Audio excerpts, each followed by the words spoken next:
നമ്മളൊരു വ്യക്തിയെ ഒരിക്കലും മെൻറ്ററായിട്ട് സ്വീകരിക്കാൻ പാടില്ല. വ്യക്തിയെ ഒരാളിൽ നിന്ന്, ഇപ്പോൾ നിങ്ങളിൽ നിന്ന് എനിക്ക് ഫാമിലി ലൈഫാണ് പഠിക്കേണ്ടത് എങ്കിൽ ഞാൻ എന്നേക്കാൾ ഭംഗിയായിട്ട് ഫാമിലി ലൈഫ് ആസ്വദിക്കുന്ന ഒരു റോൾ മോഡലിനെ, അയാളുടെ ആ വാല്യൂവിനെ മാത്രമേ ഞാൻ റോൾ മോഡലാക്കി എടുക്കും. പക്ഷെ ആ വ്യക്തി ചെയ്യുന്ന മറ്റു തെറ്റുകളും കുറ്റങ്ങളും അയാളുടെ സ്വഭാവം ഒന്നും എൻ്റെതല്ല, ഞാൻ അത് എടുക്കില്ല.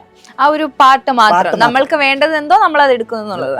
അത് വെരി ഇമ്പോർട്ടൻ്റ് ആണ്. പലരും എന്താ ചോദിച്ചാൽ ഒരാളെ റോൾ മോഡലാക്കി എടുക്കും, അയാളുടെ ഗുണങ്ങളും ദോഷങ്ങളും ഇയാൾ അബ്സോർബ് ചെയ്യും. Very dangerous. അപ്പോൾ നമുക്കിപ്പോൾ ഒരു വാല്യൂ സിസ്റ്റം, ഇപ്പം family, health, social service, business, സമ്പത്ത്, അങ്ങനെയുള്ള നമ്മുടെ സ്പിരിച്വൽ എലമെന്റ് അങ്ങനെയൊക്കെ ഉണ്ടാവും. അപ്പോൾ ഓരോന്നിനും ഇപ്പോൾ സ്പിരിച്വലി ചിലപ്പം എൻ്റെ ഈ പറഞ്ഞ ആളുകളൊന്നും ആയിരിക്കില്ല എൻ്റെ ഗുരു, അത് വേറെ ഒരാളായിരിക്കും. അപ്പം അങ്ങനെയുണ്ടല്ലോ. അപ്പോൾ അയാളിൽ നിന്ന് അയാളുടെ നേരെ മറിച്ച് അയാളുടെ സമ്പത്തോ അയാളുടെ മറ്റുള്ള ശൈലികളോ ഒന്നും എൻ്റെതല്ല. സ്പിരിച്വൽ എൻ്റെ സമാധാനത്തിന് വേണ്ടി മാത്രം ഞാൻ അയാളുടെ അടുത്ത് പോകും. ബിസിനസ് വൈസ് എൻ്റെ മണി മേക്കിംഗ് അല്ലെങ്കിൽ മണി ഒരു പേഴ്സണൽ വെൽത്ത് മാനേജ്മെന്റ് ഉണ്ടാവും.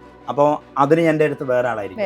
അപ്പം അങ്ങനെ ഓരോ സെഗ്മെന്റിൽ ഓരോ വ്യക്തിത്വത്തിന്റെ വിജയങ്ങളെ അല്ലെങ്കിൽ എന്നേക്കാൾ വിജയിച്ചവരുടെ ആ ക്യാരക്ടറിനെ മാത്രം മെന്ററാക്കി എടുക്കുക അല്ലെങ്കിൽ റോൾ മോഡലാക്കി എടുക്കുക എന്നുള്ള എൻ്റെ ഒരു ശൈലി.